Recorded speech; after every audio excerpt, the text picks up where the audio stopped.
Hey there, gearheads! In today's video, we're going to talk about a crucial component in your vehicle's transmission system, the shift interlock solenoid. We'll go over the signs that it's malfunctioning, and how to diagnose and replace it if needed. Let's get started. First, let's discuss the 7 common signs of a bad shift interlock solenoid. Warning lights on the dashboard. If you notice any unusual warning lights, it could indicate an issue with the solenoid. Difficulty shifting gears. A faulty solenoid can cause difficulties when you try to shift between gears. Difficulty starting the car. If the car won't start, it could be due to the shift interlock solenoid not engaging properly. No response from the brake. If you press the brake pedal and don't feel any resistance, it could be a sign of a malfunctioning solenoid. No acceleration. A lack of power when you step on the gas might be due to a bad solenoid.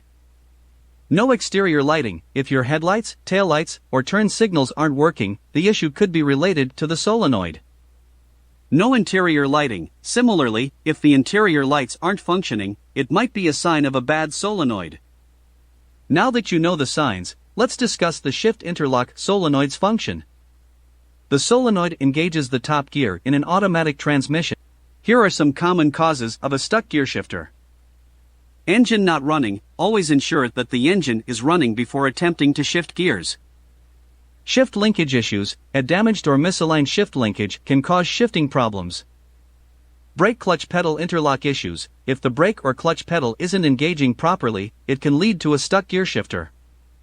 Failing transmission. A failing transmission could cause your gearshifter to get stuck. To diagnose shift solenoid problems, pay attention to the symptoms mentioned earlier. Using an OBD2 scanner can also help you diagnose issues with the shift interlock solenoid. Here are some standard trouble codes associated with the shift interlock solenoid. P0700, transmission control system malfunction. P0715, input turbine speed sensor circuit malfunction. U1028, loss of communications with traction control system. U1041, loss of communication with anti-lock brake system.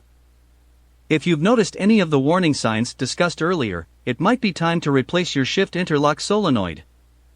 Here's a step-by-step process to replace it. Consult your vehicle's manual to locate the solenoid. Disconnect the battery to ensure safety. Remove any components obstructing access to the solenoid. Disconnect the solenoid's electrical connector. That's it for today's episode of Axlewise. Don't forget to subscribe and keep revving those engines.